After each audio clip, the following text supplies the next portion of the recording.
the last ferry, the only way out for these Gambians fleeing from their country. They carry with them whatever they can. Some have traveled for hours, by foot, others by horse cart or boat. President Yahya Jammeh has imposed a state of emergency, and the border with Senegal can close at any time. It's a rush to get to the border. We Gambians are suffering. We are tired, definitely. So we want peace.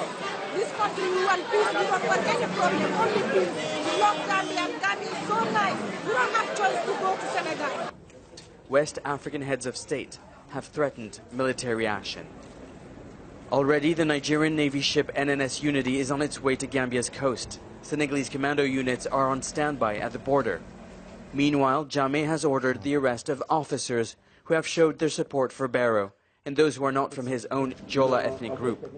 The Jola community mostly voted for Jammeh during the election, and the Mandinka majority for Barrow. Jammeh's former foreign minister says he has divided the military along tribal lines to protect himself and his family. He has threatened to kill all Mandinkas because he said Mandinkas are one, his enemies, two, that they are foreigners. And he's threatened to kill them one by one. And Al Jazeera's Nicholas Hart joins us live now from Dhaka in neighbouring Senegal. And Nicholas, the latest we've been hearing is that Senegalese troops have been seen heading towards the Gambian border? That's right, Felicity. We've heard reports that the troops our Senegalese troops are moving towards the Gambian border. That's in the region of Ziguinchor, just an hour's away. That's in the southern border of Gambia, as well as at the northern border of Gambia. These are commandos and infantry forces from the Senegalese army, as well as the Nigerian Navy ship, the NNS Unity, that's sailing towards the Gambian coast. Now, these borders have been used for the past few weeks for refugees, Gambians, who are fleeing across the border. There's 26,000 refugees who have fled just in the last few days, according to the United Nations. And just today as well, British tourists who are being repatriated home. Many tourists who are oblivious to the situation inside the Gambia, yet they were sunbathing just a stone throw away from the infamous Mile 2 prison where human rights organizations say security forces torture and detain people for indefinite period.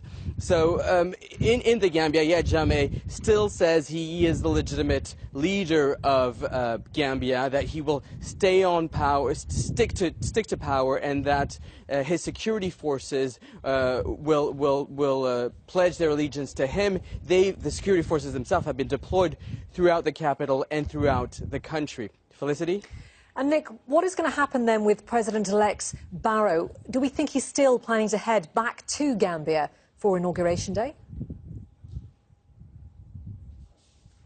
Well, he's always said that the inauguration will happen amongst Gambians in Gambian soil. But given the circumstances, given the situation at the border, and that the West African heads of state do not want to escalate the situation, do not want to trigger some sort of conflict, although they have the mandate to militarily intervene in case Yahya Jammeh does not hand over power or uses excessive force, well, it looks unlikely that this inauguration will happen in the capital, Banjul. It might happen inside the country, perhaps close to the border, or it can happen inside the diplomatic mission, the Gambian diplomatic mission in Dakar.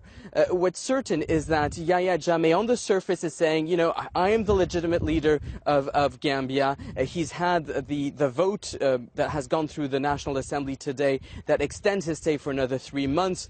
In the meantime, though, we've heard reports that he has refueled his personal plane, that his families have left the country, and that he's stored away his luxury cars. Now, just yesterday, the Moroccan foreign minister, as well as the chief intelligence service, held talks with Yahya Jammeh, offering him exile in Morocco. Now, his wife is half Moroccan, half Ghanaian.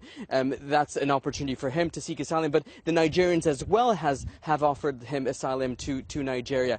He has so far turned down these offers, standing firm, saying that he is the legitimate leader of Gambia. And earlier on, when I was speaking to the foreign minister, the former foreign minister of Gambia, he was saying that Yahya Jammeh really takes takes his decision on his own. People defer to him, and he's whimsical. He changes his mind, and we've seen it because on December 1st, he first accepted the election results, and then a week later changed his mind and decided that no, that he wouldn't accept the election results. So one thing that is predictable about Yahya Jammeh is that he is unpredictable.